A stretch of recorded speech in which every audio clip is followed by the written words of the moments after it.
Imagine आपके घर में एक फायरप्लेस है, ठंड का मौसम है और आप घर में अपनी फैमिली के साथ फायर एंजॉय कर रहे हो।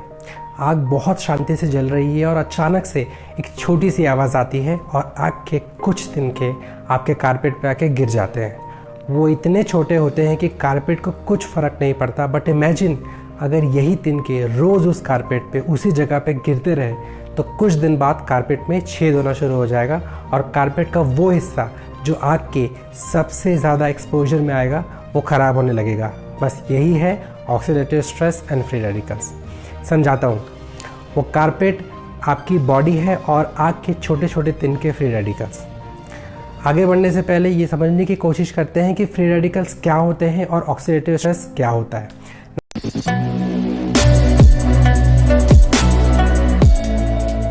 नमस्कार, मेरा नाम गगन ठाकुर है। मैं एक CPT certified nutritionist and wellness entrepreneur हूँ। गहरी सांस लीजिए, शोल्डर्स को रिलैक्स कीजिए और आंखें बंद कर लीजिए। अब धीरे से सांस छोड़िए। अच्छा लगा, right? Thanks to oxygen. Oxygen है तो जीवन है। चलिए गॉड को धन्यवाद करते हैं कि ऑक्सीजन फ्रीली अवेलेबल है अबंडेंस में। पर क्या आप जानते हैं ये ऑक्सीजन जो हमारे जीवन के लिए सबसे ज़रूरी है, हमारी बीमारी का कारण भी बन सकती है। जी हाँ, इसी को ऑक्सीजन पैराडॉक्स बोलते हैं। Rusting is the best example. आपको पता है लोहे में जंग क्यों लगता है? कि जब वो ऑक्सीजन के कांटेक्ट में आता है। अगर आप किसी एप्पल को काट के छोड़ देते हो या अगर आप किसी पोटैटो को काट के छोड़ देते हो तो उसका जो खुला हुआ हिस्सा है वो काला पड़ने लग जाता है बिकॉज ऑफ ऑक्सीजन। ये जो प्रोसेस होती है इसको ऑक्सीडेशन बोला जाता है और ये सेम प्रोसेस आपकी बॉडी के अंदर भी होती है। अब समझते हैं, जब आप सांस लेते हो तो बॉडी के अंदर क्या होता है।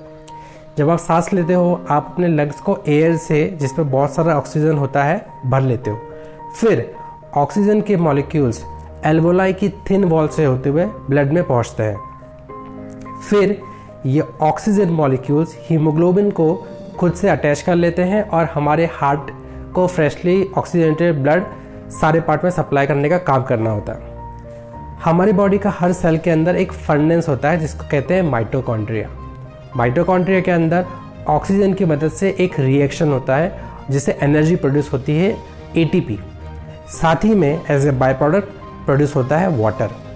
सो लगभग 98% ऑफ द टाइम ये रिएक्शन सही से होता है, पर कुछ टाइम प्रॉपर इलेक्ट्रॉन्स नहीं मिल पाते और फ्री रेडिकल्स प्रोड्यूस होते हैं instead of water as a byproduct. आप इस इमेज में देख सकते हैं।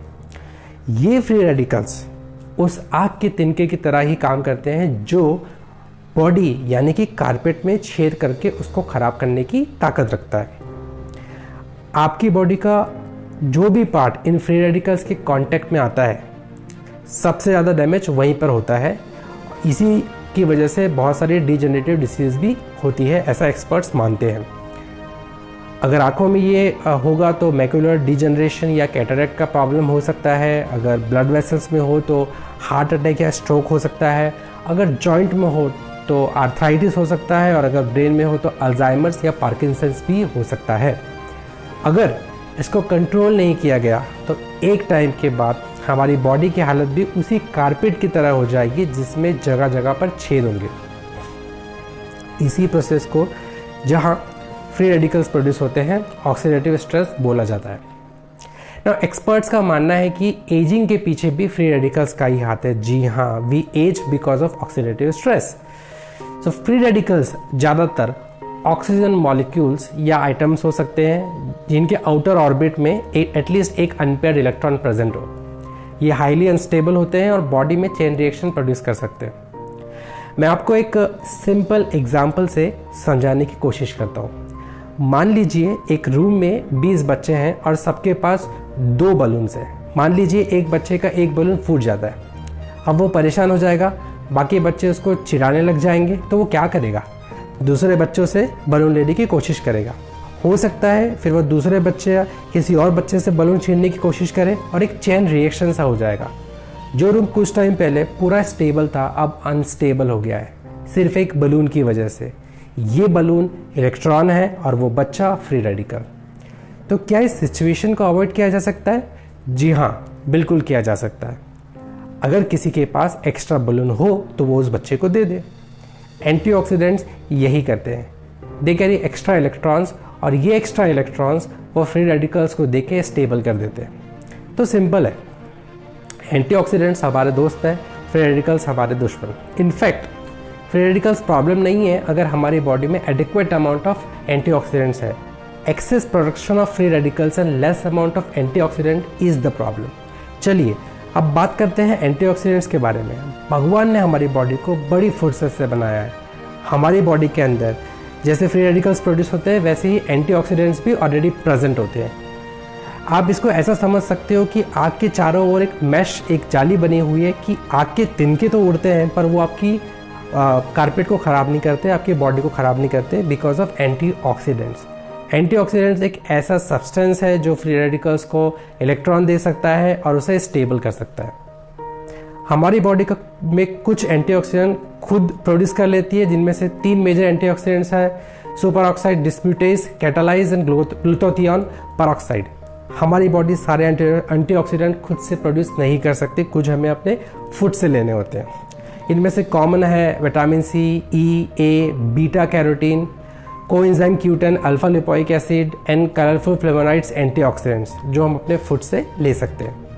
एंटीऑक्सीडेंट्स सिनर्जी में काम करते हैं। कुछ एंटीऑक्सीडेंट्स में दूसरों को जनरेट करने की भी ताकत होती है, जैसे कि विटामिन सी वाटर सॉल्युबल है, इसके लिए वो ब्लड और प्लाज्मा में बहुत अच्छा काम करता है। विटामिन ई फैट सॉल्युबल है तो वो आपके सेल मेम्ब्रेन के लिए बहुत अच्छा काम करता है। ग्लूटाथियोन आपके सेल के लिए बेस्ट एंटीऑक्सीडेंट माना जाता है। नाउ हमें मिनरल की भी ज़रूरत है, जैसे कि कॉपर, जिंक, मैग्नीज और सेलेनियम। ये भी आपके एंटीऑक्सीडेंट को ठीक से काम करने में मदद करते हैं। साथ ही में folic acid, vitamin B1, B2, B6, B12 भी बहुत ज़रूरी है।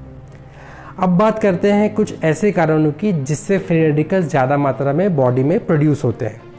Number 1, excess exercise.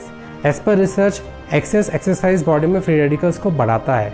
एक तो हम एक्सरसाइज को लिमिट में रखें या फिर एंटीऑक्सीडेंट्स की सप्लाई को बढ़ा दें, चाहे वो फूड से हो या न्यूट्रिशन सप्लीमेंट से।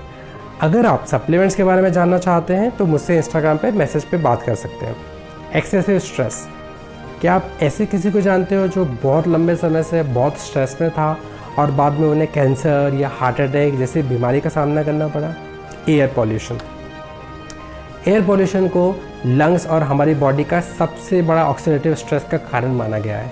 एयर पॉल्यूशन में ozone, nitrogen dioxide, sulphur dioxide और अनेकों हाइड्रोकार्बन्स मॉलिक्यूल्स होते हैं जो फ्री रेडिकल्स प्रोड्यूस करते हैं। अगर आप एयर पॉल्यूशन के बारे में मुझसे बात करना चाहते हैं तो आप मुझे इंस्टाग्राम पे मैसेज कर सकते हैं। Cigarette smoke.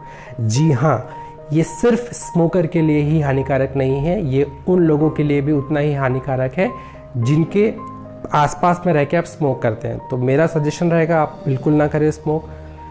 Pollution of food and water. हम जो फूड लेते हैं आजकल वो भी कंटेमिनेटेड है, वो एक बहुत बड़ा कारण है। अल्ट्रावायलेट सनलाइट, UVA और UVB से भी फ्री रेडिकल्स प्रोड्यूस होते हैं। तो जब भी आप घर से बाहर निकले तो कोशिश करिए कि आप सनस्क्रीन लगा के ही निकले। Medication and radiation. दवाइयों का इस्तेमाल तभी करें जब बहुत बहुत बहुत ज़रूरी हो। इस वीडियो को ख़त्म करने से पहले मैं बस इतना बोलना चाहता हूँ कि ऑक्सीडेटिव स्ट्रेस के 2 पहलू हैं। पहले कि हम हमारी बॉडी को ज़्यादा से ज़्यादा एंटीऑक्सीडेंट सप्लाई करें, चाहे फूड से हो या न्यूट्रिशन सप्लीमेंट से हो। और दूसरा, हमें फ्री रेडिकल्स को के ओवर प्रोडक्शन को भी कम करने के लिए कोशिश करनी चाहिए, जैसे कि sunlight, smoking, excessive workout, air pollution, इनसे बचना चाहिए। आई होप ये वीडियो से आपको कुछ सीखने मिला होगा। अपने फीडबैक मेरे साथ ज़रूर शेयर करिए। अगर आपको ये वीडियो पसंद आया है तो लाइक, शेयर एंड सब्सक्राइब करें। मैंने डिस्क्रिप्शन में भी कुछ वीडियो का लिंक दे रखा है, आई होप आपको वो पसंद आएंगे। नमस्कार, स्टे हेल्दी, स्टे फिट।